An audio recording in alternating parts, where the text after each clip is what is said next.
সবাই ঈদ মোবারক। বেশি বেশি কইরা মনে করেন গরুর মাংস খাইবেন, মজা করবেন, এনজয় করবেন, সবাই দোয়া করবেন। আর বহুত মজা করি, মানে আমগো দেওর ননদ মানে পুরো জাত গোষ্ঠী এক আমরা এরকম। আমি খুব এনজয় করছি, আমার জামাইয়ের বাড়িটা বহুত এনজয় করছে, অনেক বড় ফ্যামিলি ওগো, বহুত এনজয় করছে।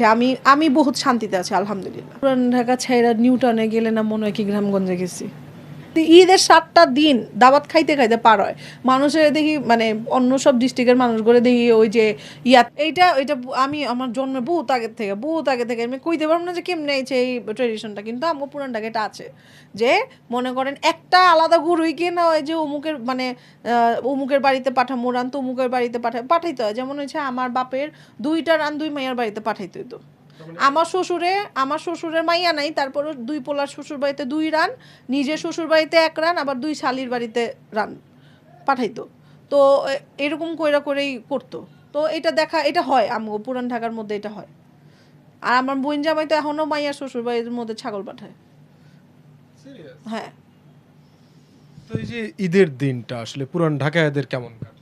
অনেক মজার কাটে, অনেক। আমগো তো বহুত মজা। ঈদের 7টা দিন দাওয়াত খাইতে খাইতে পার হয় মানুষের দেখি, মানে অন্য সব ডিস্ট্রিক্টের মানুষগুলো দেখি ওই যে রেস্টুরেন্টে যায়, অমুক জায়গায় যায়, তমুক জায়গায়। আমরা যাইবার পারি না, আমগো আত্মীয় স্বজনের লগে দেখা করতে করতে দিন শেষ হয়ে যায়। কোনো বন্ধু বান্ধবের লগে দেখা করতে পারি না, অমুকের বাড়িতে যাইতে হইব, তমুকের বাড়িতে যাইতে হইব।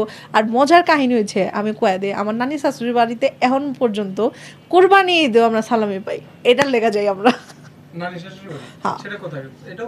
হ্যাঁ, আমার শাশুড়ি, আমার শ্বশুর সবাই পুরান ঢাকার। মানে পুরান ঢাকার বাইরে আপনারা আত্মীয়তা করেন নাই? আচ্ছা, পুরান ঢাকার চিপা চাপা গলি, এখানে আসলে বসবাস করে কতটুকু কমফোর্টেবল? এই এলাকা ছাইরা, পুরান ঢাকা ছাইরা নিউটাউনে গেলে না মনে হয় কি গ্রামগঞ্জে গেছি। সত্যি কথা, আপনি এখানে আইবেন নাজিরা বাজারে 4টা পর্যন্ত খোলা আছে, আপনারা কিন্তু সেফটি ফিল করবেন। কিন্তু অন্য কোনো জায়গায় যান, রাইতে 1টার দিকে, 10টা 11টার দিকে পূর্ণগণ খুব পিকাইত, মানে আলো দেখা যায় না, রাস্তার মধ্যে হাঁটতে ভয় লাগবো। কিন্তু আমগো এইদিকে আমাদের রাত 4টাকে লেগা 5টা পর্যন্ত এইদিকে আয়া মানুষ এনজয় করে। আর আমি পুরান ঢাকার মানুষ, এটা একমাত্র পুরান ঢাকার মানুষই কইতে পারবো যে শ্বশুর বাড়ির মধ্যে কতটা মজা করে। আছে গ্যাঞ্জাম শাশুড়ির লগে শ্বশুর লগে সব সংসারই চলে, কিন্তু আমরা বহুত মজা করি, মানে আমগো দেওর ননদ মানে পুরো জাত গোষ্ঠী এক আমরা এরকম। আমি খুব এনজয় করছি, আমার জামাইয়ের বাড়িটা বহুত এনজয় করছে, অনেক বড় ফ্যামিলি ওগো, বহুত এনজয় করছে। আমি বহুত শান্তিতে আছি আলহামদুলিল্লাহ। আমি বহুত এনজয় করি, মানে প্রত্যেক শুক্রবারে লাগে যে আমগো ঈদ। সবাই ঈদ মোবারক। বেশি বেশি কইরা মনে করেন গরুর মাংস খাইবেন, মজা করবেন, এনজয় করবেন, সবাই দোয়া করবেন। আর একটা জিনিস কমু অবশ্যই, যে ফেসবুকের মধ্যে গরু লয়া পোস্ট দিবেন না, আল্লাহ অনেক গুনাহ দেয় যে হ্যাঁ কার গরু কত দামি। এই জিনিসটা সবচেয়ে বেশি খারাপ।